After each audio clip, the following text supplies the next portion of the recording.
Mercato explosif au FC Barcelona. Le Barça prépare un plan FOU pour recruter sa cible prioritaire, Alessandro Bastoni. Selon les dernières infos, le club catalan veut absolument faire baisser le prix du défenseur de l'Inter Milan en incluant Hector Ford dans un échange choc. Mais ce n'est pas tout.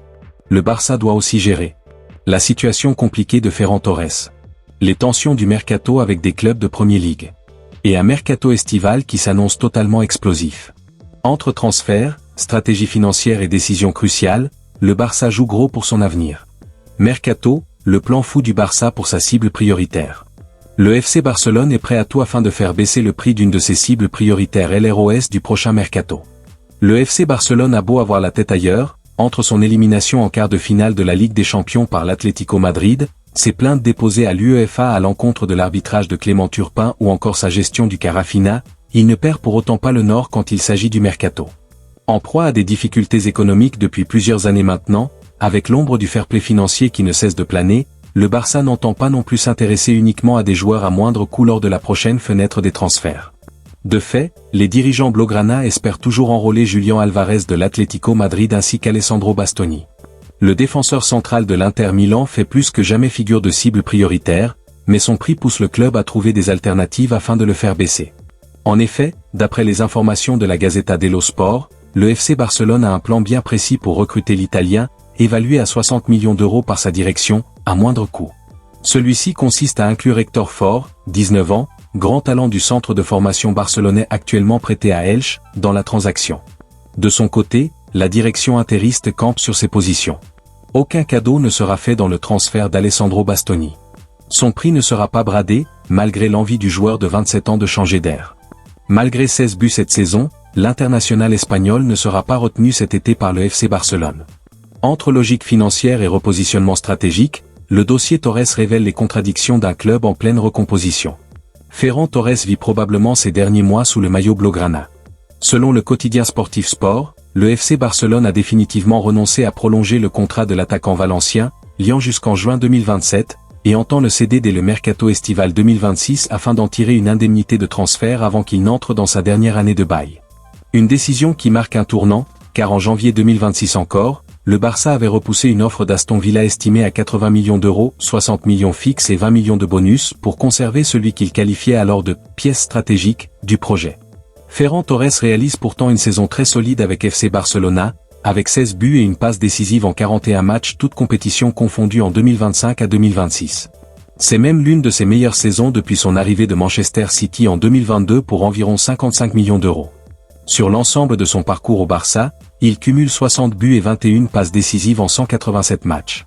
Des statistiques correctes, mais qui ne suffisent pas à le rendre indiscutable comme titulaire. Il reste plutôt un joueur de rotation important, efficace en sortie de banc, mais pas encore un leader offensif incontournable.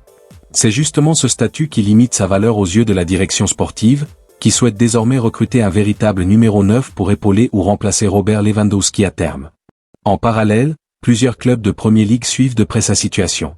Après une première offre refusée autour de 45 millions d'euros, puis une autre proposition d'environ 80 millions venant d'Aston Villa, le Barça se retrouve face à un dilemme, vendre au bon prix ou conserver un joueur utile mais non essentiel. Dans cette logique financière, le club catalan pourrait finalement accepter de le vendre afin de réinvestir cet argent dans un attaquant de très haut niveau. Dieu, le destin est Griezmann, l'Atlético en quête d'un sacre en Copa del Rey.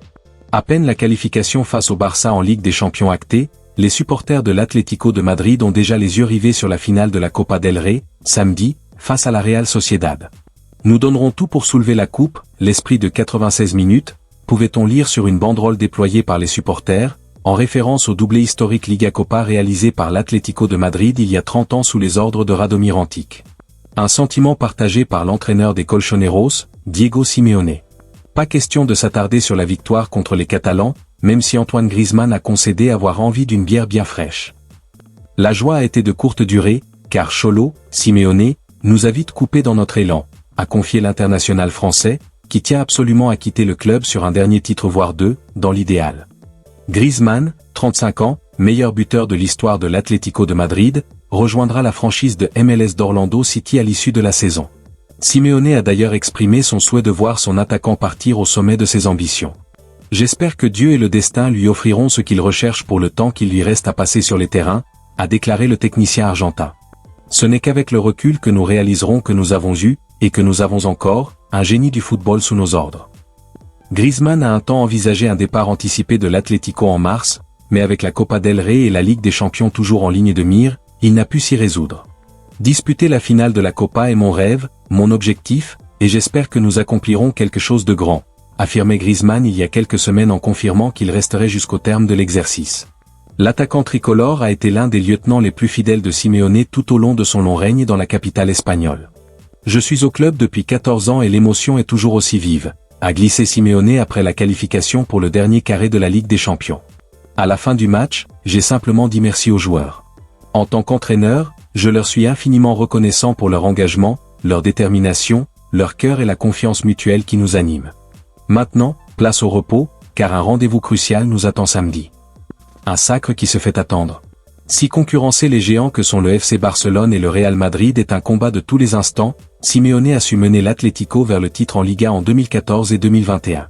Mais si un sacre en Ligue des Champions reste un exploit, le manque de réussite du club en Copa del Rey interpelle, et constitue l'un des rares points de critique à l'égard de l'Argentin. L'Atlético compte 10 trophées dans la compétition, mais un seul a été gagné sous l'ère Simeone, en 2013 face au rival du Real Madrid. C'était aussi la dernière apparition des rojiblancos en finale. Depuis, la Real Sociedad, Valence, le Real Betis et l'Athletic Bilbao ont tous soulevé la coupe, tandis que le FC Séville, Alaves, Osasuna et Mallorca ont dû se contenter d'une place de finaliste. La Real Sociedad, leur adversaire au stade de la Cartuja à Séville, a remporté l'édition 2020, disputée en 2021 à huis clos. Ce succès avait mis fin à plus de 3 décennies de disette, mais s'imposer cette fois devant leurs supporters aurait une saveur bien plus particulière. Depuis l'arrivée de l'entraîneur américain Pellegrino Matarazzo en décembre, les Basques ont retrouvé leur superbe et relancé une saison jusqu'ici morose. Je veux que les supporters soient avec nous tout au long de la rencontre avant, pendant et après, car nous voulons gagner ce trophée pour eux, a martelé le défenseur de la Real, John Martin. Portés vers le contre, les deux équipes promettent une bataille intense et spectaculaire. L'image d'un Atlético purement défensif et laborieux appartient au passé, comme en témoigne la double confrontation électrique face au Barça, que les hommes de Simeone ont également écarté en demi-finale de la Copa. Au fil des années, nous avons fait évoluer notre style en fonction du profil de nos joueurs, a conclu Simeone. Aujourd'hui, nous sommes une équipe qui attaque mieux qu'elle ne défend, et nous nous devons de jouer vers l'avant. Alors, le FC Barcelona réussira-t-il son plan pour signer Alessandro Bastoni malgré les exigences de l'Inter Milan?